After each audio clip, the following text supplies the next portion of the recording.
पाठ 9 बया का घर। एक था बंदर, बड़ा ही शरारती और चंचल। एक पेड़ से दूसरे पेड़ पर छलांग लगाकर भागने में उसे बड़ा आनंद आता। कभी कभी किसी पेड़ की डाली को पकड़कर झूला झूलने लगता और खूब सारे करतब दिखाता। देखकर दूसरे जानवर हंसते। कभी कभी कोई प्यार से समझाता कि अरे भाई, इस तरह सारे दिन उछल कूद और मस्ती करते रहने से गिरने और चोट लगने का भी खतरा है। जंगल में कौन वैद्य या हकीम बैठा है जो तुम्हारा इलाज करेगा? सुनकर बंदर खी खी खी हंसता, फिर उसी तरह मस्ती से उछल कूद करने लगता। पेड़ों पर बार बार उछलने कूदने से उन पर बने हुए पक्षियों के घोंसले भी हिलने लगते। कभी कभी उनमें से किसी पक्षी का अंडा जमीन पर गिरकर टूट जाता या कोई नन्हा बच्चा गिरकर परेशान हो जाता। उसकी चींची से सारे पक्षी बाहर आ जाते।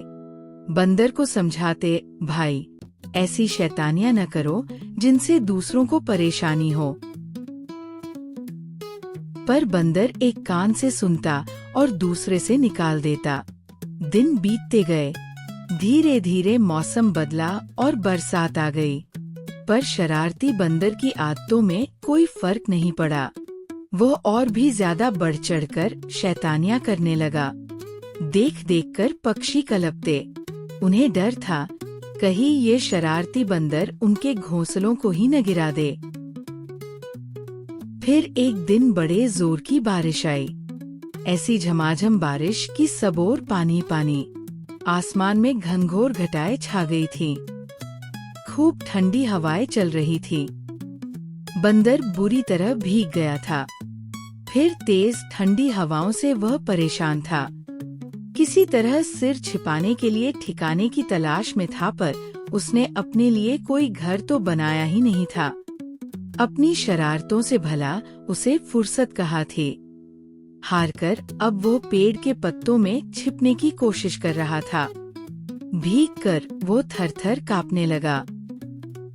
उसी पेड़ पर एक बया ने अपने लिए एक सुंदर घोंसला बनाया था, जिसमें बया और उसके बच्चे रहते थे। साथ ही बया ने बारिश के दिनों के लिए अन्न के दाने भी इकट्ठे कर लिए थे। इसलिए अपने घोंसले में छिपकर बया और उसका पूरा परिवार बारिश का आनंद ले रहा था। जब मन होता वे अपने इकट्ठे किए हुए दाने चुगते और चींची वाला गाना गाने लगते। तभी बया ने अपने घोंसले से उचककर देखा। वर्षा के कारण ठंड से कांपते बंदर पर उसे बड़ा तरस आया। उसने कहा, देखो, बुरा न मानो बंदर भाई, मैंने कितनी बार समझाया, अपना सारा वक्त उछल कूद में मत बर्बाद करो। आगे का भी सोचो। अगर तुमने मेरी तरह अपना कोई ठिकाना बना लिया होता और बरसात के दिनों के लिए भोजन का इंतजाम पहले कर लिया होता तो आज ये हालत न होती। सुनकर बंदर गुस्से में लाल लाल आंखें करके बया की ओर देखने लगा। बया फिर बोली, भाई जो हुआ सो हुआ, मगर आगे के लिए मेरी बातों को जरूर गांठ बांध लेना। हाँ, मेरे पास कुछ दाने पड़े हैं, अगर भूख लगी हो तो बोलो, मैं बचे हुए दाने तुम्हारे लिए ले आऊं।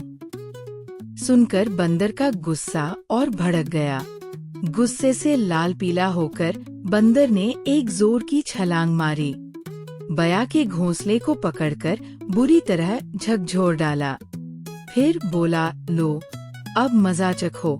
बया का टूटा हुआ घोंसला अब जमीन पर पड़ा था और वो बुरी तरह विलाप कर रही थी। उसे दुख था कि उसने ऐसे ढीठ व शरारती बंदर को सीख देने की कोशिश क्यों की। धीरे धीरे पेड़ पर मौजूद चिड़ियों को भी ये पता चला। सबने एक दूसरे से कहा, आगे से हम कभी इस शरारती बंदर को मुंह नहीं लगाएंगे। इसने कुछ सीखा तो नहीं, उल्टे बया का घर ही उजाड़ दिया। ऐसे उत्पाती से तो बचकर ही रहना चाहिए।